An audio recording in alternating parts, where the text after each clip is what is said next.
Students, welcome to Jain study point. आज हम continue कर रहे हैं class 12 CBSE physics chapter 4 that is moving charges and magnetism. इससे पहले हमने करंट के बारे में स्टडी किया, करंट को मेज़र हम कैसे कर सकते हैं ये स्टडी किया। सबसे पहला हमारा यूनिट था इलेक्ट्रोस्टैटिक्स, जिसमें हमने चार्ज को रेस्ट पे कंसीडर किया। फिर सेकंड हमारा यूनिट था करंट इलेक्ट्रिसिटी, जब चार्ज मूव कर रहा है तो उस टाइम पे करंट प्रोड्यूस हो रहा है, ठीक है। तो वहाँ पे हमने करंट के बारे में और करंट के इफ़ेक्ट्स को स्टडी किया। आज हम करंट के एक और इफ़ेक्ट को स्टडी करेंगे, that is the magnetic effect of current.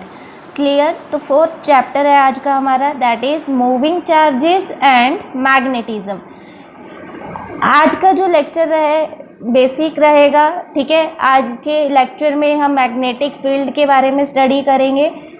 तो सबसे पहले ये माना जाता था कि इलेक्ट्रिसिटी और मैग्नेटिज्म दोनों आपस में बिल्कुल भी रिलेटेड नहीं है। But then in 1820 Oersted scientist थे, उन्होंने रियलाइज़ किया कि there is a very great relation between electricity and magnetism. तो स्टार्टिंग हम यहीं से करते हैं। First is Oersted experiment. Oersted experiment क्या था? हमने यहाँ पे एक वायर ली है ए बी, ठीक है। वायर में से करंट पास कर रहा है इन दिस डायरेक्शन। इस वायर के क्लोज हमने मैग्नेटिक नीडल को प्लेस कर दिया। अब मैग्नेटिक नीडल क्या करेगी? अपने सराउंडिंग मैग्नेटिक फील्ड प्रोड्यूस करेगी। मैग्नेटिक फील्ड का मतलब क्या होता है? The space surrounding a magnet in which its effect can be felt. जैसा कि हमने इलेक्ट्रिक फील्ड के बारे में स्टडी किया था, ठीक है। चार्ज के सराउंडिंग वो स्पेस जिसके अंदर हम चार्ज के इफेक्ट को फील कर सकते हैं। उसी तरह मैग्नेटिक फील्ड किसी भी मैग्नेट या किसी भी मैग्नेटिक मटेरियल के सराउंडिंग का ऑब्जेक्ट होता है जिसके अंदर हम मैग्नेटिक इफ़ेक्ट्स को फील कर सकते हैं, ठीक है। तो यहाँ पे हमने मैग्नेटिक नीडल को प्लेस किया। जब वायर में से करंट पास कर रहा था तो नीडल डिफ्लेक्ट हो गई। इसका मतलब क्या है? जब किसी भी वायर में से करंट पास करेगा, करंट फ्लो करेगा, तो वो अपने सराउंडिंग मैग्नेटिक फील्ड को प्रोड्यूस करेगा। जो वायर की मैग्नेटिक फील्ड होगी वो इस नीडल की मैग्नेटिक फील्ड के साथ इंटरेक्ट कर रही है, जिसके कारण नीडल अपनी पोजीशन से डिफ्लेक्ट हो रही है, ठीक है।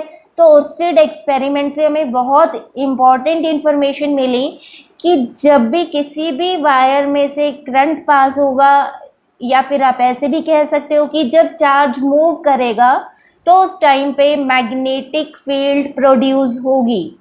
क्लियर? नेक्स्ट, अब ये नीडल किस डायरेक्शन में डिफ्लेक्ट होगी उसके लिए हमारे पास एक फॉर्मूला है, दैट इज स्नो।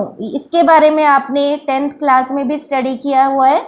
स्नो, अगर करंट की direction according to this formula, अगर करंट फ्लो कर रहा है, if current flows in the direction from south to north, अगर current south to north move कर रहा है वायर के अंदर, ठीक है, तो नीडल की जो नीडल का नॉर्थ पोल होगा, ठीक है, then the north pole of needle, then the north pole of needle gets deflected towards west। तो यहाँ से हमें क्या पता लगा कि जब भी current south to north flow करेगा तो मैग्नेटिक नीडल का जो नॉर्थ पोल होगा it gets deflected towards the west. Clear? This is, आप इसको कैसे लर्न कर सकते हो? By the name snow. Current south to north move कर रहा है, नीडल का नॉर्थ पोल डिफ्लेक्ट कर रहा है टुवर्ड्स द वेस्ट। हम इसको इस तरह से भी समझ सकते हैं, हमारे पास यहाँ पे एक वायर है, ठीक है। इस वायर को हमने सेल के साथ, बैटरी के साथ कनेक्ट कर दिया। करंट इस डायरेक्शन में फ्लो कर रहा है, let this is south and this is north. Direction हमारे पास इस तरह से होती हैं, नॉर्थ, साउथ, वेस्ट, ईस्ट। हमने क्या किया, यहाँ पे इस वायर के पैरेलल में एक नीडल प्लेस कर दी, मैग्नेटिक नीडल प्लेस कर दी, ठीक है। जब आप इस वायर में से करंट को पास कराओगे तो ये नीडल किधर को डिफ्लेक्ट करेगी, it deflects towards the west. इस तरह से ये डिफ्लेक्शन को शो करेगी, ठीक है। तो वही बात हम कह रहे थे कि जब भी current south to north move करेगा तो नीडल डिफ्लेक्ट करेगी टूवर्ड्स दी वेस्ट। यहाँ पे आपको एक बात का और ध्यान रखना है, अगर हम करंट की डायरेक्शन को रिवर्स कर दें, यहाँ पे एक बहुत इंपॉर्टेंट पॉइंट बन जाएगा, इफ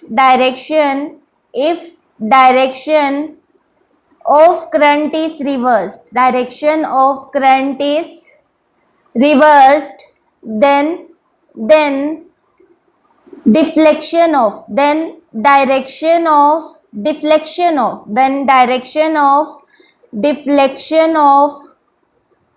magnetic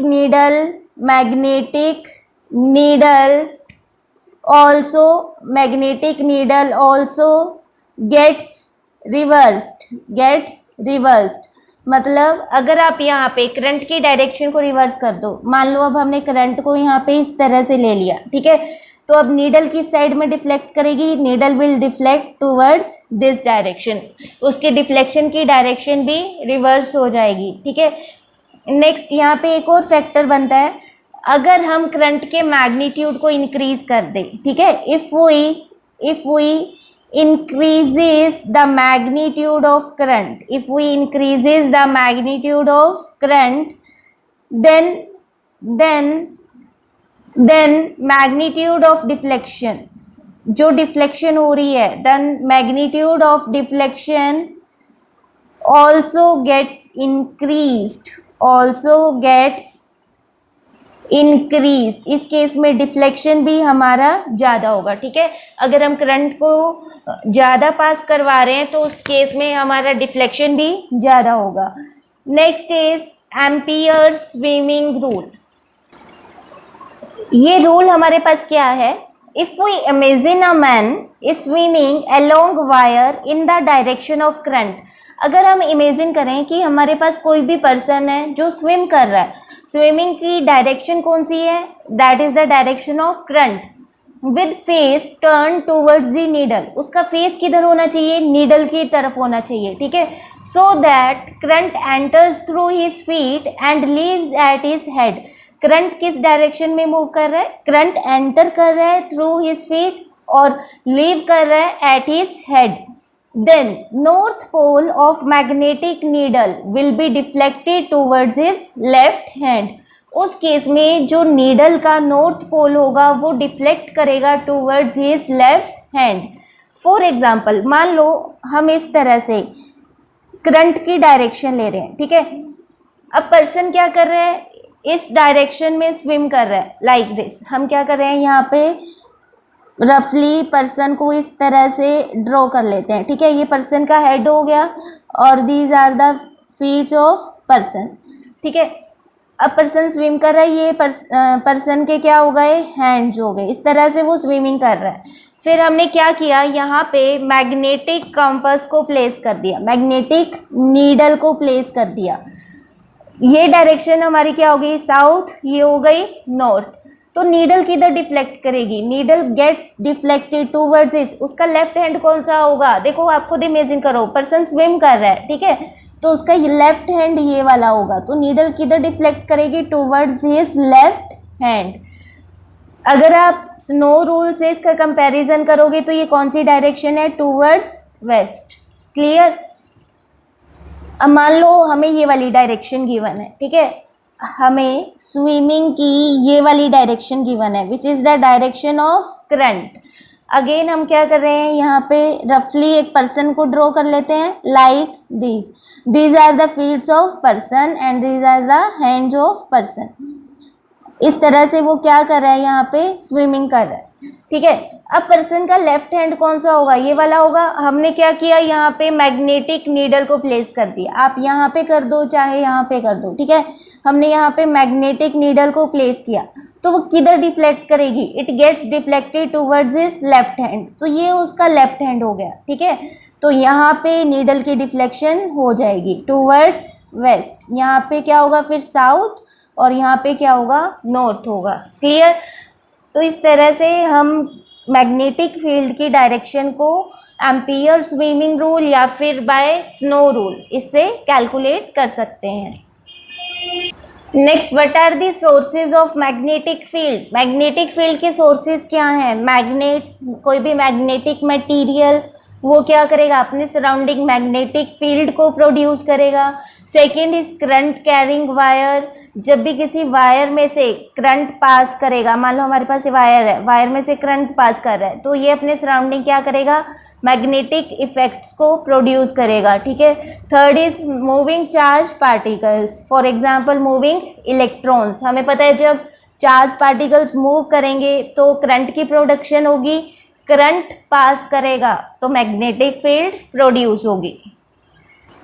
तो बेसिकली आप समझ गए होंगे कि इस चैप्टर में हम क्या पढ़ने वाले हैं। हम इस चैप्टर में इलेक्ट्रिक करंट के कारण मैग्नेटिक इफेक्ट्स को, मैग्नेटिज्म को हम स्टडी करेंगे। तो फिजिक्स की ऐसी ब्रांच जो डील करती है with the study of magnetism due to electric current, उस ब्रांच को हम क्या बोलते हैं, इलेक्ट्रोमैग्नेटिज्म। क्लियर? ऑर्स्टेड एक्सपेरिमेंट से हमने क्या क्या बातें कंक्लूड की, वो क्या है? First is he showed experimentally that electric current through a straight wire causes deflection of magnetic compass needle held near the wire। उन्होंने एक्सपेरिमेंटली प्रूव किया कि हमारे पास कोई भी करंट कैरिंग वायर है, उस वायर के नियर अगर हम मैग्नेटिक नीडल को प्लेस करेंगे तो वो नीडल डिफ्लेक्ट हो जाएगी, ठीक है। Next, if direction of current in the wire is reversed, the direction of deflection of the magnetic needle is also reversed। अगर वायर में से हम करंट की डायरेक्शन को रिवर्स करेंगे तो मैग्नेटिक नीडल की जो डिफ्लेक्शन वाली डायरेक्शन है वो भी रिवर्स हो जाएगी। Third is the deflection increases on increasing current in wire और bringing magnetic needle near to the wire. अगर हम वायर में से करंट को इंक्रीज कर दें तो डिफ्लेक्शन इंक्रीज करेगी। और सेकेंड थिंग, अगर हम नीडल को, मैग्नेटिक नीडल को वायर के क्लोजर लेके आएंगे तो जैसे जैसे हम उसको क्लोजर लेके आएंगे उस केस में भी डिफ्लेक्शन इंक्रीज होगा। Next, the branch of physics which deals with magnetism due to electric current is called electromagnetism. Next point is the magnetic field produced due to current through conductor interacts with magnetic field of magnetic needle and deflects it। ये हमने starting में study किया था कि जब भी किसी wire में से करंट पास करेगा तो वो अपने सराउंडिंग मैग्नेटिक फील्ड प्रोड्यूस करेगा। जो ये प्रोड्यूस्ड मैग्नेटिक फील्ड है ड्यू टू करंट, ये मैग्नेटिक नीडल की मैग्नेटिक फील्ड के साथ इंटरेक्ट करेगी, जिसके कारण नीडल अपनी ओरिजिनल डायरेक्शन से डिफ्लेक्ट हो जाएगी। Next is magnetic field. तो जो हमने मैग्नेटिक फिनोमेना स्टडी किया, ठीक है, मैग्नेटिक फिनोमेना को सबसे पहले आयरन ओर के अंदर ऑब्जर्व किया गया था। It is observe for the first time in iron ore in town of Turkey, ठीक है। टर्की का एक टाउन है known as Magnesia, known as Magnesia. उसी टाउन के नेम पे इस ओर को क्या नेम दिया गया, मैग्नेटाइट का नेम दिया गया, ठीक है। This iron ore was called magnetite. क्या नेम दिया गया इस ओर को, मैग्नेटाइट का नेम दिया गया। जो ये ओर था इसके पास सर्टेन करेक्टरिस्टिक्स थी कि वो स्पेसिफिक मेटल्स को, मेटेलिक्स मटेरियल्स को अपनी तरफ अट्रैक्ट कर सकता था। जैसे फॉर एग्जांपल आयरन है, ठीक है, हमने क्या किया, यहाँ पे ओर ले लिया, मैग्नेटाइट ओर ले लिया, इसके सराउंडिंग आपने आयरन को प्लेस किया, कॉपर को प्लेस कर दिया, निकल को प्लेस कर दिया, तो ये मैग्नेटिक मटेरियल्स को क्या कर रहा था, अपनी तरफ अट्रैक्ट कर रहा था, ठीक है। इसके पास इसकी कुछ करेक्टरिस्टिक प्रॉपर्टीज थी। फिर हमने क्या ऑब्जर्व किया कि जो ये ओर है इसके सराउंडिंग क्या है, एक रीजन या फिर एक आप कह सकते हो कि फील्ड लाई कर रहा है, जिसके अंदर हम इसके मैग्नेटिक इफेक्ट को फील कर सकते हैं, ठीक है। ये जो यहाँ पे फील्ड है ठीक है, इस फील्ड को क्या नेम दिया गया, मैग्नेटिक फील्ड का नेम दिया गया।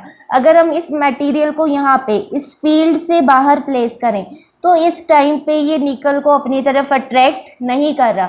तो इस ओर के सराउंडिंग जो रीजन होगा, स्पेस होगा, जिसके अंदर हम उसके मैग्नेटिक इफेक्ट्स को फील कर सकते हैं, एक्सपीरियंस कर सकते हैं, वो स्पेस क्या कहलाता है, that is known as magnetic field. जैसा कि हमने इलेक्ट्रोस्टैटिक्स में डिस्कस किया था, स्टडी किया था कि स्टैटिक चार्ज क्या प्रोड्यूस करता है अपने सराउंडिंग, इलेक्ट्रिक फील्ड को प्रोड्यूस करता है। उसी तरह से जिस तरह से स्टैटिक चार्ज इलेक्ट्रिक फील्ड को प्रोड्यूस कर रहा था, ए मूविंग चार्ज और you can say that current through the conductor, हमारे पास कोई भी वायर है उसमें से करंट फ्लो कर रहा है, ठीक है, या फिर कोई चार्ज है जो क्या कर रहा है, मूव कर रहा है विद वेलोसिटी v, वो अपने सराउंडिंग मैग्नेटिक फील्ड को प्रोड्यूस करेगा। तो हम यहाँ पे कह सकते हैं moving charge is a source of both electric field as well as magnetic field. Clear? जो चार्ज रेस्ट पे है वो सिर्फ इलेक्ट्रिक फील्ड को प्रोड्यूस करेगा, बट जो मूविंग चार्ज है it behaves like a source of both electric field and magnetic field. The charge at rest produces only electric field, but a moving charge acts like source of both electric and magnetic field. Next, magnetic field को हम कैसे define कर सकते हैं? It is defined as a space around a conductor carrying current or space around a magnet in which its magnetic effects can be felt और experience. ठीक है, हमने क्या किया, यहाँ पे एक मैग्नेट प्लेस किया, मैग्नेट के सराउंडिंग वो स्पेस जिसके अंदर हम इसके मैग्नेटिक इफेक्ट्स को फील कर सकते हैं, वो स्पेस क्या कहलाएगा, it is known as magnetic field, like this. The SI unit of magnetic field are tesla. Tesla are the SI units of magnetic field. Magnetic field को हम रिप्रेजेंट करते हैं by the vector B because it is a vector quantity. CGS units of magnetic field are Gauss. CGS unit of magnetic field is Gauss. 1 Tesla is equal to 10 raised to power 4 Gauss. This is the relation between Tesla and Gauss, or you can say that 1 Gauss is equal to 10 raised to power minus 4 Tesla. Next is force on a moving charge in a magnetic field. हमने discuss किया था, मान लो हमारे पास क्या है, current carrying wire है, इस वायर के सराउंडिंग हमने चार्ज को प्लेस कर दिया। ठीक है, अभी चार्ज किस पे है, रेस्ट पे है, charge is not in motion. जब चार्ज मूव नहीं कर रहा होगा, जिस टाइम उसकी वेलोसिटी 0 होगी, उस केस में जब हम चार्ज को करंट कैरिंग वायर के क्लोज प्लेस करेंगे तो यहाँ पे चार्ज के ऊपर कोई भी फोर्स एक्सर्ट नहीं होगा और कोई भी डिफ्लेक्शन प्रोड्यूस नहीं होगी। क्लियर? बट अब हम क्या करें, मान लो हमारे पास एक करंट कैरिंग वायर है, इसके सराउंडिंग हमने एक मूविंग चार्ज प्लेस कर दिया, charge is moving with velocity v। अब ये मूविंग चार्ज क्या प्रोड्यूस करेगा, मैग्नेटिक फील्ड प्रोड्यूस करेगा। ये हमने पढ़ लिया कि moving charge produces magnetic field, और ये जो करंट कैरिंग वायर है ये भी क्या करेगी, ये भी मैग्नेटिक फील्ड प्रोड्यूस करेगी। तो जो वायर की मैग्नेटिक फील्ड है और जो चार्ज की मैग्नेटिक फील्ड है ये एक दूसरे के साथ इंटरेक्ट करेगी, जिसके कारण चार्ज पे फोर्स अप्लाई होगा और वो अपनी डायरेक्शन से डिफ्लेक्ट हो जाएगा, लाइक दिस। तो इसका मतलब मैग्नेटिक फील्ड किसी भी चार्ज पे फोर्स अप्लाई करेगी अगर वो चार्ज मूव कर रहा होगा। ठीक है, अगर वो चार्ज रेस्ट पे होगा तो उस केस में मैग्नेटिक फील्ड रेस्ट वाले चार्ज पे कोई भी फोर्स अप्लाई नहीं करेगी। बट जबकि हम जानते हैं कि इलेक्ट्रिक फील्ड में हमने डिस्कस किया था, मान लो हमारे पास ये इलेक्ट्रिक फील्ड है, यूनिफॉर्म इलेक्ट्रिक फील्ड, इसके अंदर हमने कोई भी चार्ज प्लेस कर दिया, ये चार्ज चाहे रेस्ट पे हो या फिर ये मूव कर रहा हो विद वेलोसिटी v, इन दोनों केसेस में इलेक्ट्रिक फील्ड इस चार्ज पे फोर्स अप्लाई करेगी। ठीक है, फोर्स का फॉर्मूला क्या होता है, F is equal to QE। ये हमने हमारे फर्स्ट 2 यूनिट्स में डिस्कस किया हुआ है। ठीक है, बट अब यहाँ से हमें एक डिफरेंस मिल रहा है इलेक्ट्रिक फील्ड और मैग्नेटिक फील्ड में। वो डिफरेंस क्या है कि इलेक्ट्रिक फील्ड जब चार्ज रेस्ट पे हो या फिर मोशन में हो, दोनों केसेस में चार्ज के ऊपर फोर्स अप्लाई करती है। बट मैग्नेटिक फील्ड चार्ज पे फोर्स सिर्फ उस केस में अप्लाई करेगी जब चार्ज मूविंग होगा, ठीक है। अगर चार्ज रेस्ट पे होगा तो मैग्नेटिक फील्ड उस पर कोई भी फोर्स अप्लाई नहीं करती। आपको हमेशा इस बात का ध्यान रखना है, ठीक है। उसके बाद इधर ध्यान दो, अब हम मैग्नेटिक फोर्स के मैग्नीट्यूड को कैसे कैलकुलेट कर सकते हैं, ठीक है। तो इसके लिए हमने क्या किया, consider a positive charge Q is moving in uniform magnetic field B। हमने एक पॉजिटिव चार्ज Q ले लिया जो यूनिफॉर्म मैग्नेटिक फील्ड B के अंडर मूव कर रहा है विद वेलोसिटी v। यहाँ पे हम, this is the velocity vector of the charge and this is magnetic field vector. The angle between velocity vector and magnetic field vector is theta due to interaction between magnetic field produced due to moving charge. अब यहाँ पे ध्यान दो, जो moving charge है, जो charge move कर रहा है विद वेलोसिटी v, ये क्या प्रोड्यूस करेगा, मैग्नेटिक फील्ड प्रोड्यूस करेगा। इसकी मैग्नेटिक फील्ड इंटरेक्ट करेगी with the applied magnetic field, ठीक है, जिसके कारण चार्ज पे फोर्स अप्लाई होगा, क्लियर। और उस फोर्स का हमें मैग्नीट्यूड यहाँ पे कैलकुलेट करना है, ठीक है। तो अब आप समझ गए होंगे कि ये किस तरह से रिप्रेजेंट कर रहा है। एक्स एक्सिस के अलोंग देखो, ये क्या है, वेलोसिटी वेक्टर है इन एक्स वाई प्लेन। फिर हमने वेलोसिटी वेक्टर को टू कंपोनेंट्स में रिजोल्व कर दिया। तो मैग्नेटिक फील्ड के अलोंग वेलोसिटी का कौन सा कंपोनेंट आ रहा है, हॉरिजॉन्टल कंपोनेंट आ रहा है v cos theta. X axis के along these three axis are perpendicular to each other, ये बात तो सबको पता है, X Y and Z axis are perpendicular to each other. Velocity का वर्टिकल कंपोनेंट किधर आएगा, along X axis. Z axis के अलोंग क्या है, फोर्स यहाँ पे एक्सपीरियंस होगा। अब ये फोर्स जेड एक्सिस के अलोंग कैसे अप्लाई हो रहा है, इसको हम स्टडी करेंगे। यहाँ पे कुछ फैक्टर्स हैं जिनके ऊपर मैग्नेटिक फोर्स डिपेंड कर रहा है। First factor is magnitude of force F is directly proportional to magnitude of charge. We can say that force is directly proportional to charge. Second, magnitude of force is directly proportional to component of velocity acting perpendicular to the direction of magnetic field. Magnetic field के along velocity का कौन सा component है, v cos theta. और magnetic field के perpendicular velocity का कौन सा कंपोनेंट है, that is v sin theta. It means force is directly proportional to v sin theta. Third factor is magnitude of force is directly proportional to magnitude of magnetic field applied. It means force is directly proportional to magnetic field b। इन सारे factors को हम conclude कर देंगे। Force is proportional to q v b sin theta. जब हम ये directly proportional का साइन हटाएंगे तो यहाँ पे कांस्टेंट अप्लाई करेंगे which is equal to k। Force becomes equal to k q v b sin theta. k की वैल्यू क्या होती है, 1 होती है, ठीक है। It is a constant of proportionality and its value is 1। From this, the formula of force becomes QVB sin theta, where theta is the angle between magnetic field vector B and velocity vector V. This is the magnitude of force, ठीक है, in scalar form। अगर force को हम vector form में represent करें तो हम कैसे लिखेंगे, यहाँ पे F is equal to Q V cross D.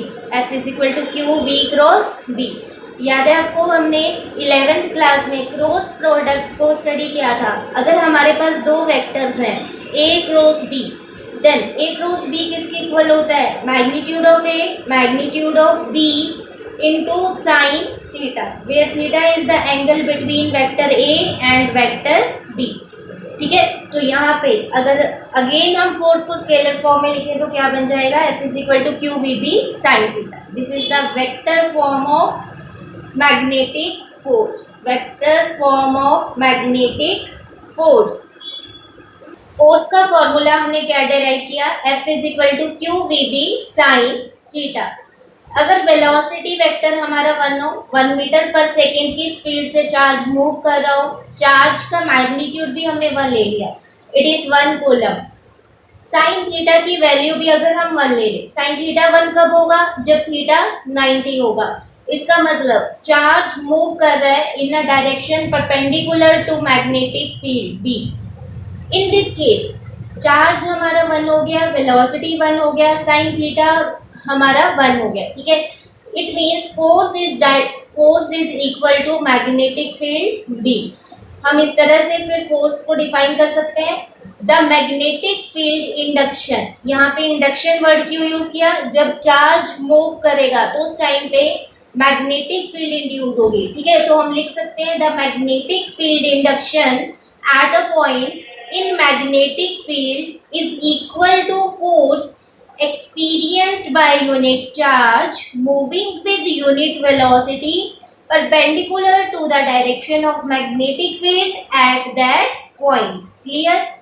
Next, अब जो हमारा ये मैग्नेटिक फोर्स है F, ठीक है, ये जीरो कब होगा, कौन कौन से केसेस हैं जब magnetic force on a moving charge in magnetic field zero होगा। तो सबसे पहला केस क्या होगा, जब चार्ज ही जीरो हो जाए, ठीक है। जब हमारे चार्ज की वैल्यू, देखो फोर्स का फॉर्मूला है F equal to Q V B sine theta, ये फॉर्मूला आपको लर्न होना चाहिए, ठीक है।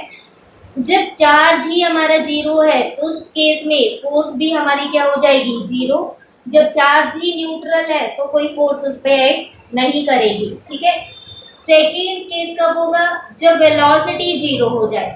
वेलोसिटी जीरो होने का मतलब क्या है, charge is at rest, charge is at rest. ये हमने इससे पहले भी स्टडी किया था कि अगर चार्ज मूव ना कर रहा हो, अगर चार्ज रेस्ट पे हो, तो मैग्नेटिक फील्ड उस पर कोई भी फोर्स अप्लाई नहीं करती।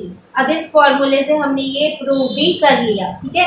अगर चार्ज की वेलोसिटी जीरो है, मतलब चार्ज अगर रेस्ट पे है, तो मैग्नेटिक फोर्स उस केस में क्या है, it is zero. Third, if magnetic field vector B zero हो जाए, ठीक है, मैग्नेटिक फील्ड का मैग्नीट्यूड ही जीरो हो जाए, तो उस केस में भी मैग्नेटिक फोर्स हमारा जीरो होगा। D, fourth case is when theta क्या है, it is the angle between velocity vector and magnetic field vector, when theta is zero और 180 डिग्री। थीटा 0 डिग्री का मतलब क्या है, मान लो हमारे पास इस तरह से यूनिफॉर्म मैग्नेटिक फील्ड है बी। हमने क्या किया, यहाँ पे कोई भी मूविंग चार्ज प्लेस कर दिया जो मूव कर रहा है इन the direction of magnetic field. इस केस में angle between V and B क्या होगा, जीरो होगा, because charge is moving in the same direction of magnetic field. Second case क्या है, मान लो हमारे पास इस तरह से मैग्नेटिक फील्ड है, इसके अंदर हमने एक मूविंग चार्ज प्लेस किया जो मूव कर रहा है in a direction opposite to magnetic field. इस केस में हमारा एंगल कितना बनेगा, इट इज 180 डिग्री। तो हम यहाँ पे कह सकते हैं when charge is moving parallel to magnetic field और when it is moving anti parallel to magnetic field. पहले इस केस में फोर्स कैलकुलेट करते हैं, ठीक है। When charge is moving parallel to magnetic field, force का फॉर्मूला हमारे पास है Q V B sine theta. Theta को यहाँ पे जीरो पुट करेंगे, sine zero, it becomes Q V B sine zero. Sine zero कितना होता है, it is zero, that means इस केस में फोर्स हमारा क्या होगा, जीरो होगा, कोई भी फोर्स अप्लाई नहीं होगा, ठीक है। चाहे यहाँ पे चार्ज मूव कर रहे हैं विद वेलोसिटी भी, बट फिर भी मैग्नेटिक फील्ड उस पर कोई भी फोर्स अप्लाई नहीं करी, जिसके कारण कोई भी डिफ्लेक्शन चार्ज के अंदर प्रोड्यूस नहीं होगी। इस केस में देखते हैं, ठीक है। इस केस में चार्ज मूव कर रहा है in direction opposite to magnetic field, that is anti parallel to magnetic field. इस केस में अगेन फोर्स का फॉर्मूला अप्लाई करेंगे, it is Q V B sine theta. अब यहाँ पे थीटा हमारा कितना है, it is 180 degree, sine 180 degree. Sine N pi 0 होता है, ठीक है। हमने फर्स्ट यूनिट में भी डिस्कस किया था, साइन एन पाई की वैल्यू 0 होती है। एन की वैल्यू 1 ले लो, 2 ले लो, 3 ले लो, ठीक है, so on up to infinite. Sine N pi हमेशा 0 होगा, तो यहाँ पे साइन 180 0 हो जाएगा। It means force again is 0। इस केस में भी चार्ज के ऊपर कोई भी मैग्नेटिक फील्ड फोर्स अप्लाई नहीं करेगी। Next is maximum force. When does the force acting on a charged particle moving in magnetic field is maximum? ठीक है, हमारे पास क्या है, यहाँ पे यूनिफॉर्म मैग्नेटिक फील्ड है लाइक दिस। हम क्या कंसीडर कर रहे हैं, कोई भी चार्ज है Q which is moving with the velocity v। अब हमें ये बात तो पता लग गई कि जब भी कोई चार्ज पार्टिकल, लेट कर लो इस तरह से चार्ज पार्टिकल मूव कर रहा है with velocity v, charge particle magnetic field के अंडर मूव करेगा तो मैग्नेटिक फील्ड उस चार्ज पार्टिकल पे फोर्स एक्ट करेगी। अब ये फोर्स मैक्सिमम कब होगा, देखो फोर्स का हमारे पास फॉर्मूला है F is equal to Q V B sine theta. Force किसके ऊपर डिपेंड कर रहा है, it depends on sine theta, where theta is the angle between velocity of charge particle and magnetic field B। Sine theta की maximum value होती है 1। Sine theta 1 कब होता है, जब थीटा हमारे पास क्या हो 90 डिग्री, ठीक है। We know that sine 90 degree is equal to 1। It means जब चार्ज मूव करेगा in a magnetic field in a perpendicular direction, ठीक है, यहाँ पे हम लिखेंगे when charge is moving perpendicular to magnetic field, in that case force on the charged particle is maximum। और ये कितनी फोर्स होगी, it is equal to QVP। this force is equal to QVB। next is direction of magnetic force। हमने force का magnitude calculate कर लिया। अब जो ये मैग्नेटिक फोर्स है इसकी डायरेक्शन को हम कैसे कैलकुलेट कर सकते हैं, फोर्स का फॉर्मूला हमारे पास है F is equal to Q V B sine theta. अगर इस फोर्स को हम इसकी वेक्टर फॉर्म में रिप्रेजेंट करें तो हम इसको ऐसे लिखेंगे F is equal to Q V cross B. F is equal to Q V cross B. इसका मतलब क्या है, force is acting along a direction. यहाँ पे हम लिख लेते हैं फोर्स इज एक्टिंग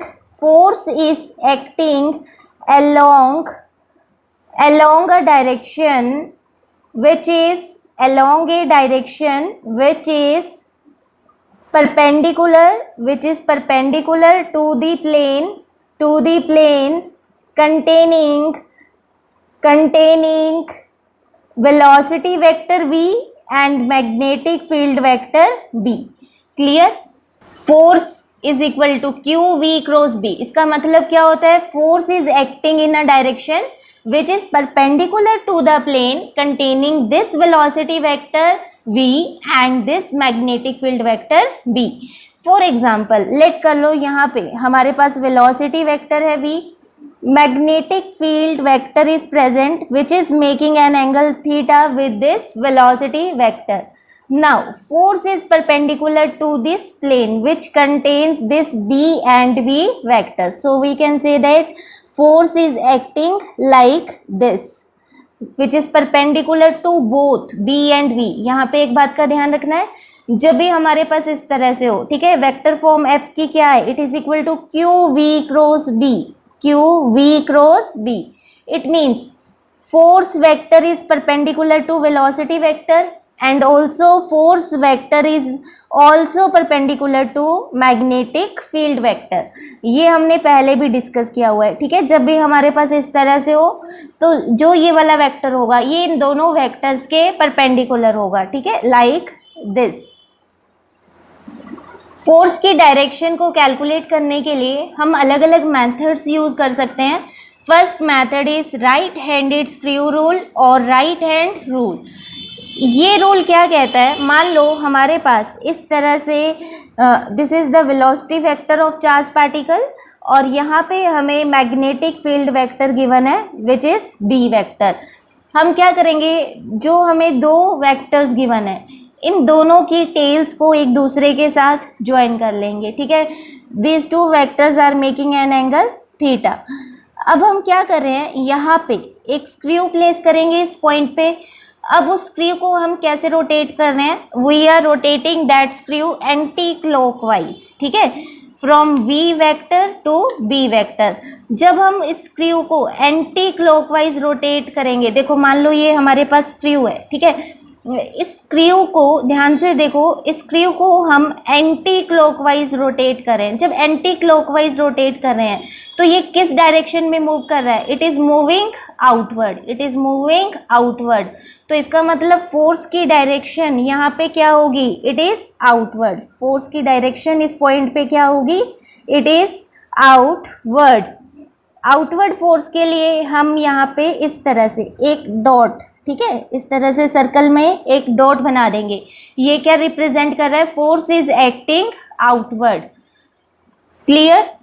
यहाँ पे हमारे पास क्या है, चार्ज है Q। नेक्स्ट मान लो, अब सेकंड केस में हमें कुछ इस तरह से गिवन है। यहाँ पे हमारे पास है velocity vector v like this, और यहाँ पे हमें गिवन है magnetic field vector B। Angle between the two vectors is theta. अब हम रोटेशन कैसे करें, वी आर रोटेटिंग क्लॉकवाइज। यहाँ पे हमें चार्ज गिवन है Q। अगेन हमने क्या किया, इन दोनों वेक्टर्स की टेल को ज्वाइन कर लिया। जब हम किसी भी स्क्रू को इस पॉइंट पे प्लेस करेंगे और उसको क्लॉकवाइज रोटेट करेंगे, अब आप ध्यान से समझो, मेरे पास ये स्क्रू है, ठीक है, इसको अब हम क्या कर रहे हैं, इस तरह से हमने एक स्क्रू ले लिया, इस स्क्रू को अब हमें क्लॉकवाइज रोटेट करवाना है। जब हम इसको क्लॉकवाइज रोटेट करवाएंगे तो ये किस डायरेक्शन में मूव कर रहा है, इट इज़ मूविंग इनवर्ड्स। देखो आप देख सकते हो, इट इज़ मूविंग इनवर्ड्स। तो आप यहाँ पे कह सकते हो इस पॉइंट पे फोर्स की डायरेक्शन क्या होगी, इनवर्ड होगी, ठीक है। इनवर्ड डायरेक्शन के लिए हम इस तरह से रिप्रेजेंट कर रहे हैं। यहाँ पे हम क्या करेंगे, क्रॉस बना के ऊपर एक सर्कल बना देते हैं, ठीक है। ये क्या रिप्रेजेंट कर रहा है, फोर्स इज एक्टिंग इनवर्ड, ठीक है, फोर्स इज एक्टिंग इनवर्ड। अब आप समझ गए होंगे कि राइट हैंडेड स्क्रू रूल क्या है। इसमें बेसिकली हम क्या करते हैं, स्क्रू को रोटेट कराते हैं। अगर हम स्क्रू को एंटी क्लॉकवाइज रोटेट करवा रहे हैं, ठीक है, आपको याद रखना है, if we are rotating the screw anti clockwise direction, then force will be act in outward direction. Force किधर एक्ट करेगी, it will act in outward direction. अगर हम स्क्रू को क्लॉकवाइज रोटेट करवा रहे हैं, if we are rotating the screw in clockwise direction, then in that case force will be acting inwards. Force किस direction में एक्ट करेगी, it will be acting inwards. अब कंसीडर कर लो, यहाँ पे अगर हमें पॉजिटिव चार्ज की जगह नेगेटिव चार्ज गिवन होता, ठीक है, हम सेम एग्जाम्पल ले रहे हैं। इस एग्जाम्पल में हम यहाँ पे पॉजिटिव चार्ज की जगह नेगेटिव चार्ज अगर कंसीडर करें, उस केस में फोर्स की डायरेक्शन क्या होगी। देखो, जब हम पॉजिटिव चार्ज की जगह नेगेटिव चार्ज को प्लेस कर देंगे तो फोर्स की डायरेक्शन रिवर्स हो जाएगी, ठीक है। आपको इसी तरह से ही करना है, आपको एक स्क्रू प्लेस करना है, स्क्रू को एंटी क्लॉकवाइज रोटेट करना है, फोर्स की डायरेक्शन क्या होगी, आउटवर्ड। बट हमें पता है कि यहाँ पे नेगेटिव चार्ज प्लेस है तो डायरेक्शन को हम रिवर्स कर देंगे, ठीक है। नेगेटिव चार्ज के केस में, नेगेटिव चार्ज के केस में फोर्स की डायरेक्शन आप क्या लिखोगे, इनवर्ड। आपको ध्यान रखना है कि एग्जाम में यहाँ पे पॉजिटिव चार्ज गिवन है या फिर नेगेटिव चार्ज गिवन है। सिमिलरली इन दिस केस, अगर हमें यहाँ पे नेगेटिव चार्ज गिवन होगा, फोर्स की डायरेक्शन हमारी कौन सी आ रही है, इनवर्ड, हम डायरेक्शन को रिवर्स कर देंगे। इस केस में फोर्स की डायरेक्शन क्या हो जाएगी, it is acting outward. I think अब सबको ये रूल क्लियर होगा। या फिर इसको बेटे, इस रूल को राइट हैंड रूल भी बोलते हैं। राइट हैंड रूल क्यों बोलते हैं, अब आप क्या करोगे, जो ये वाला पॉइंट है इस पे क्या है, अपना राइट हैंड प्लेस करोगे, ठीक है। फिंगर्स को आप कर्ल करोगे, जिस डायरेक्शन में आप क्या कर रहे हो, मोशन करवा रहे हो, ठीक है, उस डायरेक्शन में आप फिंगर्स को कर्ल करोगे। थंब किस डायरेक्शन में पॉइंट करेगा, thumb will act in the direction of force. अब देखो, वेलोसिटी वेक्टर से हम किधर जा रहे हैं, मैग्नेटिक फील्ड वेक्टर की तरफ जा रहे हैं। तो फिंगर्स को देखो हम इस तरह से कर्ल कराएंगे तो फोर्स किधर एक्ट करी है, it is acting outward. Similarly इस केस में देखो, वेलोसिटी वेक्टर से जब हम मैग्नेटिक फील्ड वेक्टर की तरफ रोटेशन कराएंगे तो जो हमारा फोर्स है, देखो ये थंब किसको रिप्रेजेंट कर रहा है, इट इज रिप्रेजेंटिंग फोर्स। तो ये किस डायरेक्शन में पॉइंट कर रहा है, इट इज पॉइंटिंग इनवर्ड। तो आप स्क्रू की जगह राइट हैंड रूल को भी यहाँ पे यूज कर सकते हो। Next is Fleming left hand rule. Fleming left hand rule क्या है, अगर हम हमारी लेफ्ट हैंड की फर्स्ट फिंगर को, ये वाली जो हम फिंगर होती है थंब के साथ, फर्स्ट फिंगर को, सेंट्रल फिंगर को और थंब को 90 डिग्री पे स्ट्रेच करें, ठीक है, like this. Thumb, first finger and central finger, इन्हें 90 डिग्री पे स्ट्रेच करें तो जो फर्स्ट फिंगर होगी ये मैग्नेटिक फील्ड की डायरेक्शन को पॉइंट करेगी, ठीक है। यहाँ पे हम लिख लेते हैं, जो फोर फिंगर है या फिर फर्स्ट फिंगर है, it will point in the direction of magnetic field B. Central finger point करेगी in the direction of current, और you can say that in the direction of motion of positive charge. यहाँ पे आपको ध्यान रखना है कौन सी डायरेक्शन होगी, मोशन ऑफ पॉजिटिव चार्ज। उस केस में थंब किधर पॉइंट करेगा, thumb will point in the direction of force experienced by the charge particle in magnetic field. Clear, this is Fleming left hand rule. आप इसको ऐसे भी learn कर सकते हो, अलग अलग मेथड्स हैं इसको लर्न करने के। फादर, यहाँ पे father, mother, this is father, mother, और यहाँ पे चाइल्ड। फादर, एफ से फोर्स, मदर, एम से मैग्नेटिक फील्ड, चाइल्ड, सी से charge particle, motion of charge particle, और you can say motion of current. Clear, इस तरह से भी हम फ्लेमिंग लेफ्ट हैंड रूल को लर्न कर सकते हैं। बेसिकली इस रूल में क्या होता है, सबसे पहले हम हमारी फोर फिंगर को, फर्स्ट फिंगर को मैग्नेटिक फील्ड की डायरेक्शन के अलोंग पॉइंट करते हैं। उसके बाद फिर हम सेंट्रल फिंगर को पॉजिटिव चार्ज के मोशन के अलोंग पॉइंट करते हैं। फिर थंब अपने आप हमें फोर्स की डायरेक्शन में पॉइंट करेगा, ठीक है। This is Fleming left hand rule. Next is right hand palm rule. It is the easiest method to find the direction of magnetic force।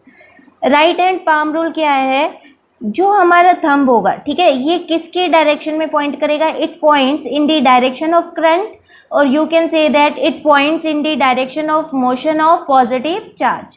Fingers point करेंगी in the direction of magnetic field.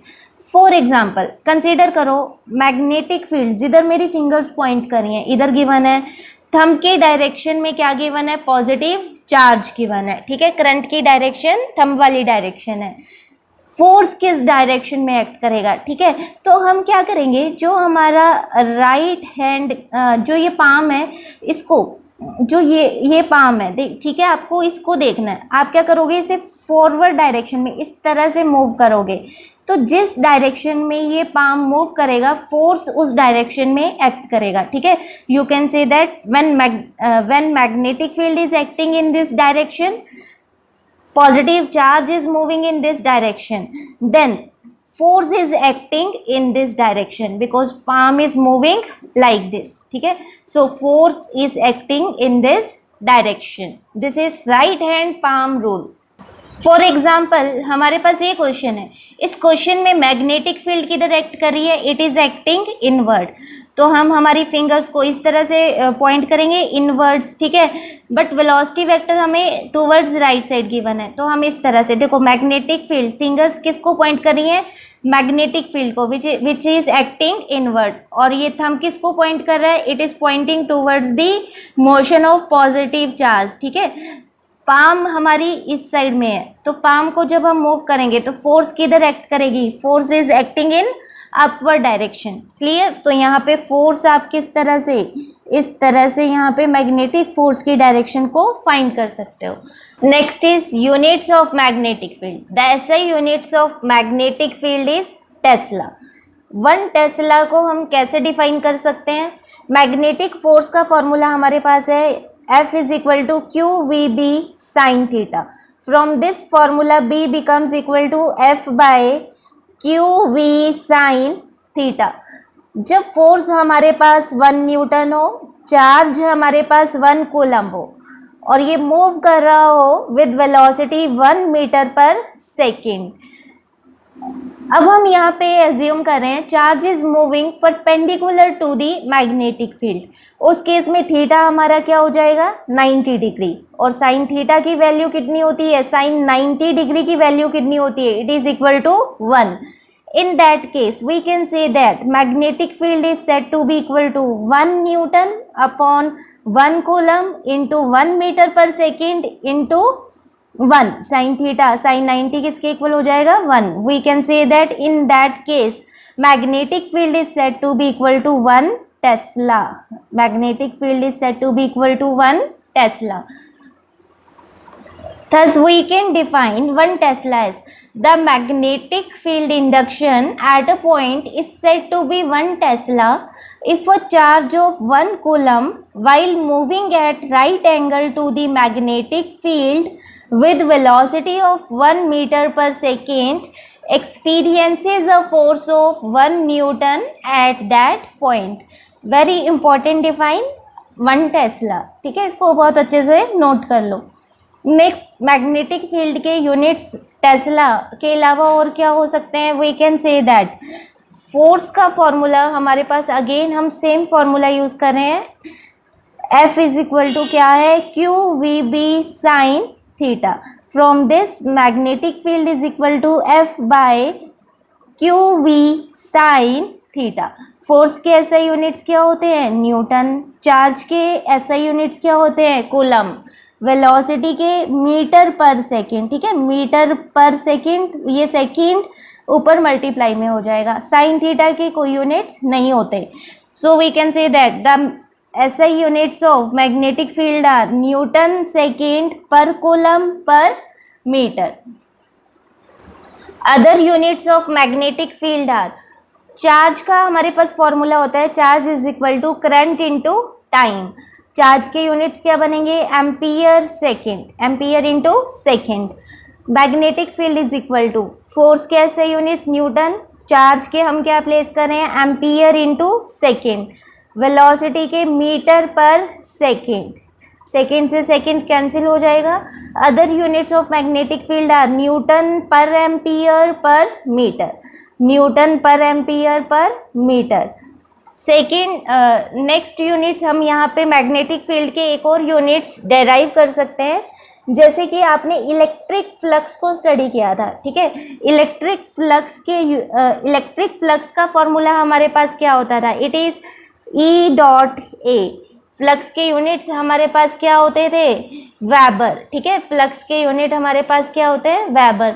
Same हम magnetic flux के लिए क्या formula लिखेंगे, B dot A. तो magnetic field के units यहाँ से क्या बन जाएंगे, फ्लक्स अपॉन एरिया। फ्लक्स के क्या होते हैं, वेबर, एरिया के metre square. These are also the units of magnetic field, weber per metre square. Next is dimensions of magnetic field vector B. Magnetic field vector B का formula हमारे पास है F by Q V sine theta. Force के dimensions हमारे पास होते हैं m1 l1 t minus 2 upon charge के डायमेंशंस हमारे पास होते हैं at। वेलोसिटी के डायमेंशंस होते हैं lt माइनस 1। इसको हम सॉल्व करेंगे तो हमारे पास मैग्नेटिक फील्ड के डायमेंशंस क्या बन जाएंगे, m a minus 1 t minus 2। These are the dimensions of magnetic field vector B. Next is determination of magnetic field vector B. Magnetic field vector को हम कैसे डिटरमिन कर सकते हैं, या फिर इसको बायोट-सैवरेट लॉ और लैप्लेस लॉ भी बोला जाता है। It is very important for board exams. अब यहाँ पे बायोट-सैवरेट लॉ में बेसिकली है क्या, कंसीडर कर लो हमारे पास एक वायर है एक्स वाई में करंट फ्लो कर रहा है I in this direction from X to Y. इस वायर के क्लोज हमने एक पॉइंट कंसीडर किया है P which is at a distance R from this wire. इस P पॉइंट पे हमें मैग्नेटिक फील्ड की वैल्यू को कैलकुलेट करना है। इस केस में हम यहाँ पे बायोट-सैवरेट लॉ को यूज करेंगे to find the value of magnetic field at this point P। Biot Savart law को यूज करने के लिए हम क्या करेंगे, पहले वायर में एक स्मॉल लेंथ एलिमेंट कंसीडर कर लेंगे, ठीक है। तो यहाँ पे हमने एक small length element AB consider किया है, whose length is DL। This length element DL is making an angle theta with this r vector। Clear, figure में आपको क्लियर है, जो ये लेंथ एलिमेंट है DL, it is making an angle theta with this position vector r vector. अब हमने यहाँ पे स्मॉल लेंथ एलिमेंट कंसीडर किया है, तो P पॉइंट पे जो मैग्नेटिक फील्ड की वैल्यू आएगी वो भी हम क्या लेंगे, स्मॉल लेंगे, which is equal to dB। Now to find dB, magnetic field की वैल्यू को कैलकुलेट करने के लिए मैग्नेटिक फील्ड यहाँ पे कुछ फैक्टर्स पे डिपेंड करती है। वो फैक्टर्स क्या हैं, उन फैक्टर्स को हम स्टडी करेंगे। यहाँ पे हम लिख रहे हैं according to Biot Savart law magnitude of magnetic field induction dB, ठीक है। स्मॉल लेंथ एलिमेंट कंसीडर किया है तो मैग्नेटिक फील्ड इंडक्शन वेक्टर भी हम स्मॉल लेंगे, dB at a point P due to current element depends on the following factors। First factor is dB, magnetic induction vector is directly proportional to current through the wire। Wire में से जितना ज़्यादा current होगा magnetic field vector भी उतना ज़्यादा होगा। Second thing, magnetic field vector dB is proportional to length element DL। Third, magnetic field vector dB is proportional to sin theta, where theta is the angle between length element DL and position vector R। Theta की value जितनी ज़्यादा होगी magnetic field vector भी उतना ज़्यादा होगा। Fourth factor is magnetic field vector is inversely proportional to square of the distance of the position vector R। ये सारे फैक्टर्स आपको क्लियर होंगे। देखो, हमने स्टडी किया हुआ है कि हमारे पास कोई भी करंट कैरिंग वायर है, ठीक है, वो वायर वो क्या प्रोड्यूस करेगी, अपने सराउंडिंग मैग्नेटिक फील्ड प्रोड्यूस करेगी। करंट जितना ज़्यादा होगा मैग्नेटिक फील्ड भी उतनी ज़्यादा होगी। तो फर्स्ट फैक्टर क्या है, magnetic field vector is directly proportional to current. Second factor, अब वायर की लेंथ जितनी ज़्यादा होगी, करंट कैरिंग वायर की लेंथ जितनी ज़्यादा होगी मैग्नेटिक फील्ड का मैग्नीट्यूड भी वहाँ पे उतना ही ज़्यादा होगा। Next, magnetic field is directly proportional to sine theta. ये हमने पहले भी डिस्कस किया हुआ है। जब साइन थीटा मैक्सिमम होगा तो उस केस में मैग्नेटिक फील्ड भी हमारी मैक्सिमम होगी। Next, fourth factor is magnetic field is inversely proportional to square of the distance. Consider कर लो ये हमारे पास करंट कैरिंग वायर है, ठीक है। अगर हम यहाँ पे वायर के क्लोज कोई भी पॉइंट ले रहे हैं तो इस पॉइंट पे मैग्नेटिक फील्ड का मैग्नीट्यूड ज़्यादा होगा। जैसे जैसे हम डिस्टेंस को इंक्रीज करेंगे, वायर से हम दूर जाएंगे, तो मैग्नेटिक फील्ड का मैग्नीट्यूड लेस होगा, ठीक है। You can say that magnetic field is inversely proportional to square of the distance. अब हम क्या करेंगे, इन सारे फैक्टर्स को कंबाइन कर देंगे, ठीक है। तो यहाँ पे हम क्या लिख रहे हैं, combining these factors magnetic field vector dB is proportional to IDL sin theta upon r square। जब हम ये डायरेक्टली प्रोपोर्शनल का साइन यहाँ से हटाएंगे तो हम एक कांस्टेंट अप्लाई करेंगे। यहाँ पे हमारा कांस्टेंट क्या है, k। dB becomes equal to k IDL sin theta upon r square, where k is the constant of proportionality और इसकी वैल्यू डिपेंड करती है upon the system of units.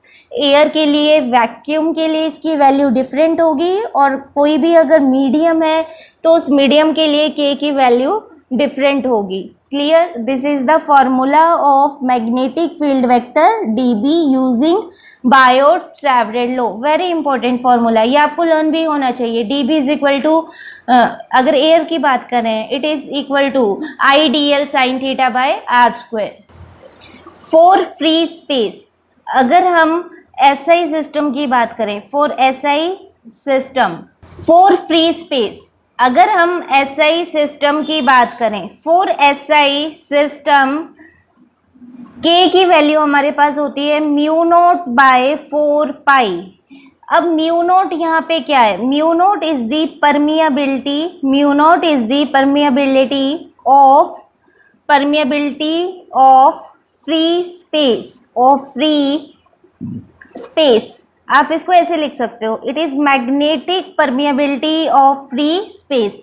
जैसे हमने इलेक्ट्रोस्टैटिक वाले चैप्टर में एप्सिलॉन नोट को स्टडी किया था, एप्सिलॉन नोट क्या था? Permittivity of free space. उसी तरह से यहाँ पे म्यू नॉट है, म्यू नॉट क्या है? Magnetic permeability of free space. ऐसा ही सिस्टम के केस में के की वैल्यू हमें क्या लेनी है? म्यू नॉट बाय 4 पाई। अगर हम सीजीएस सिस्टम की बात करें, फॉर सीजीएस सिस्टम के की वैल्यू हमारे पास क्या होगी? 1, K is equal to 1। Mu naught by 4 pi, mu naught की वैल्यू हमारे पास होती है, it is a constant term and its value is 4 pi into 10⁻⁻⁷। ठीक है, म्यू नॉट की वैल्यू हमारे पास क्या होती है? 4 pi into 10⁻⁷। Its SI units are, SI units इसके होते हैं tesla per ampere metre, tesla per ampere metre. इसको हम कैलकुलेट कर सकते हैं। मैग्नेटिक फील्ड का फॉर्मूला हमारे पास क्या आ रहा है? It is K I D L sine theta by are square. SI system के लिए के की वैल्यू हमारे पास क्या है? It is equal to mu naught by 4 pi I D L sine theta by are square. Magnetic field के units हम क्या यूज कर रहे हैं? टेस्ला। म्यू नॉट के यूनिट्स हमें डेराइव करने हैं। करंट के एम्पियर, लेंथ एलिमेंट के मीटर, साइन थीटा के कोई भी यूनिट्स नहीं होते। अपॉन पोजीशन वेक्टर का square, it becomes metre square. तो यहाँ पे एक मीटर कैंसिल हो जाएगा। तो म्यू नॉट के यूनिट्स हमारे पास क्या आ रहे हैं? It is tesla metre per ampere, it is Tesla meter per ampere. So we can say that mu naught is the magnetic permeability of free space and its value is equal to 4 pi into 10⁻⁻⁷ Tesla per ampere meter या फिर Tesla meter per ampere। अगर mu naught by 4 pi की value लिखें, mathematical value, ठीक है, mu naught की value है 4 pi into 10⁻⁻⁷। Mu naught by 4 pi की वैल्यू हमारे पास क्या हो जाएगी? 10⁻⁷। तो न्यूमेरिकल्स में हम इसकी डायरेक्ट वैल्यू को पुट करेंगे। Mu naught by 4 pi is equal to 10⁻⁷। Clear? Next is vector representation of d B vector. ठीक है, according to Biot Savart's law, d B is equal to mu naught by 4 pi I D L sine theta by are square. अब हमें इसे vector form में represent करना है, तो यहाँ पे हम यूनिट वेक्टर को प्लेस कर सकते हैं। यूनिट वेक्टर किसके इक्वल होता है? Given vector upon its magnitude. ये बात हम सबको पता है, ठीक है। We can say that D B vector is equal to mu naught by 4 pi I. Current क्या है? एक स्केलर क्वांटिटी है, it is not a vector quantity. यहाँ पे जो हम लेंथ एलिमेंट ले रहे हैं, it is a vector quantity, ठीक है। तो यहाँ पे डी एल के ऊपर हम वेक्टर को प्लेस कर सकते हैं, या अभी आप ऐसे लिखो, ठीक है, D L into sine theta by unit vector किसके इक्वल होगा? Given vector upon its magnitude. R square into R क्या बन जाएगा? यहाँ पे आर क्यूब बन जाएगा। We know that A cross B किसके इक्वल होता है? It is equal to A B sine theta. अब इस केस में हमारा एंगल थीटा क्या है? Theta is the angle between, यहाँ पे हम लिख सकते हैं theta is the angle between length element D L and position vector R. So we can say that यहाँ पे हमारे पास क्या है? D L R into D L sine theta है फॉर्मूले में। ये किसके इक्वल हो जाएगा, R D L sine theta किसके इक्वल होगा, it is equal to D L cross R. Cross product का हम यहाँ पे फॉर्मूला अप्लाई कर सकते हैं, ठीक है। So we can say that the vector representation of D B is equal to mu naught by 4 pi into I D L cross are by are cube. This is the vector representation of magnetic field at a point near a current carrying wire due to Biot-Savart's law। अगर हमें total magnetic field calculate करनी हो, ठीक है, ये magnetic field है due to small length element dl। Total के लिए हम क्या कर देंगे, इंटीग्रेशन कर देंगे। Total magnetic field vector B is equal to integration of mu naught by 4 pi I dl cross r by r cube by are cube. यहाँ पे आपको एक बात का और ध्यान रखना है, जो हमारा स्मॉल लेंथ एलिमेंट वेक्टर होगा dl, ठीक है, हमने इस तरह से यहाँ पे एक पॉइंट P कंसीडर किया था which is at a position vector r from this current carrying wire. जो हमारा ये स्मॉल लेंथ एलिमेंट dl होगा, इसकी डायरेक्शन सेम होगी as the direction of the current, and this formula of magnetic field is applicable only for elemental current. Now what is the direction of dB? The direction of dB is obviously the direction of cross product of dl cross r। clear? dB का formula हमारे पास क्या है, it is equal to mu naught by 4 pi I dl cross r by r cube. We can say that dB is perpendicular to the plane containing dl vector, small length element vector dl and position vector r। We can also say that dB vector is perpendicular to length element dl as well as it is also perpendicular to the position vector r। Clear? Next यहाँ पे एक बात का हमें और ध्यान रखना है, डायरेक्शन ऑफ dB को हम कैलकुलेट कर सकते हैं by using right handed screw rule और by using right hand rule. For example consider कर लो हमारे पास एक इस तरह से करंट कैरिंग वायर है I, ठीक है, यहाँ पे हमने कोई भी पॉइंट कंसीडर किया P which is at a position vector R from this wire which is carrying current I। Now at point P what is the direction of magnetic field, ठीक है। अगर हम क्या करें, यहाँ पे क्या करेंगे, हम एक स्मॉल लेंथ एलिमेंट कंसीडर कर लेंगे dl। रोटेशन हम कैसे कर रहे हैं, like this dl cross r।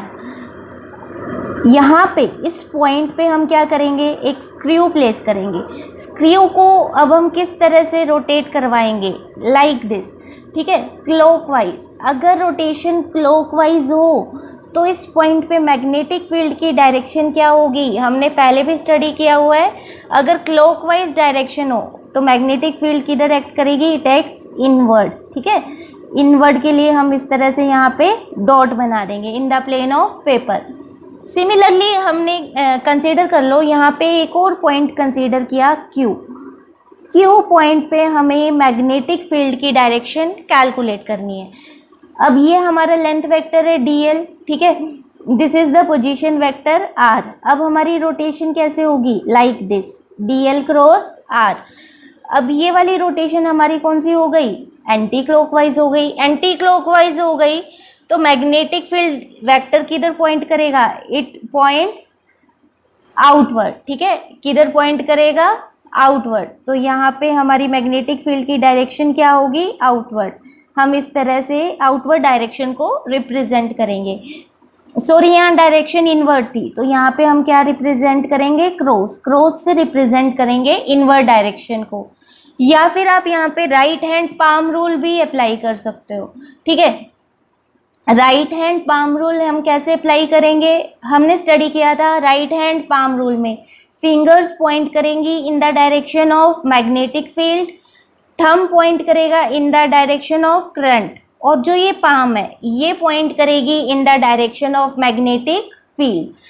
अब पी पॉइंट पे देखो, मैग्नेटिक फील्ड की डायरेक्शन हमारी किधर है, इधर है, लाइक दिस, ठीक है। देखो फिंगर्स की डायरेक्शन किसको रिप्रेजेंट कर रही है, मैग्नेटिक फील्ड की डायरेक्शन को रिप्रेजेंट कर रही है एट पॉइंट पी। थंब किसको रिप्रेजेंट कर रहा है, डायरेक्शन ऑफ करंट। देखो करंट इस तरह से जा रहा है वायर में, ठीक है। जो पाम की मूवमेंट है, देखो पाम की मूवमेंट किधर है, इनवर्ड।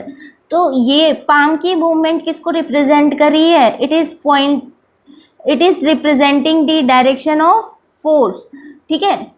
नेक्स्ट अब हम यहाँ पे राइट हैंड रूल भी यूज कर सकते हैं। देखो राइट हैंड रूल क्या होता है, हमारा थंब किधर पॉइंट करेगा, in the direction of current की डायरेक्शन ये है, ठीक है। हम क्या करेंगे, पी पॉइंट पे फिंगर्स को कर्ल करेंगे, तो पी पॉइंट पे फिंगर्स का कर्ल किधर है, इनवर्ड।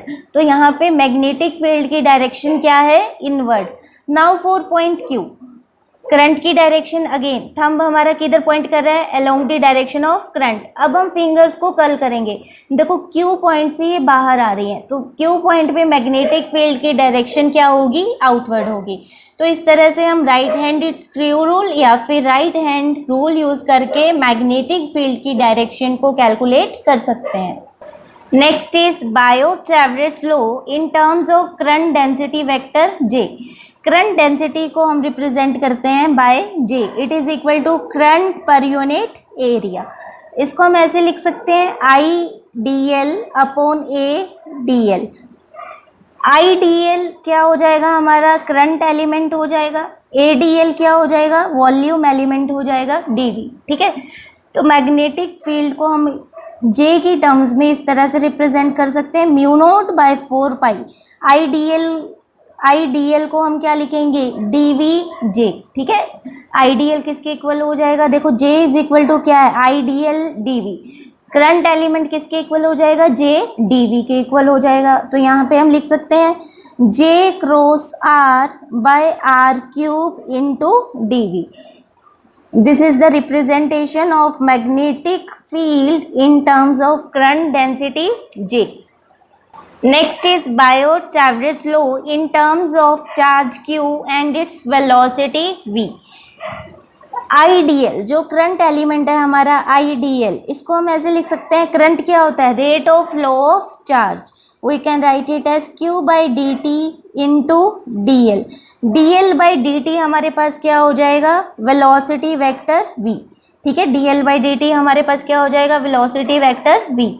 मैग्नेटिक फील्ड को हम कैसे लिख सकते हैं, it is equal to mu naught by 4 pi Q V cross are by are cube. This is vector representation of magnetic field in terms of charge and its velocity vector v. Next, important features of Biot-Savart's law.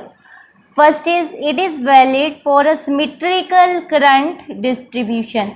Unsymmetrical charge distribution के लिए ये valid नहीं है. Second, it is applicable only to very small length conductor carrying current.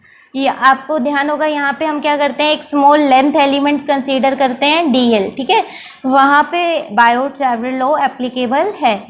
Third is direction of DB is perpendicular to both IDL and R. ये हमने अभी study किया था, ठीक है। हमारे पास क्या होता है, DB is equal to vector representation में डीएल क्रॉस आर के इक्वल होती है, D B is equal to D L cross R. So we can say that it is perpendicular to both D L and are.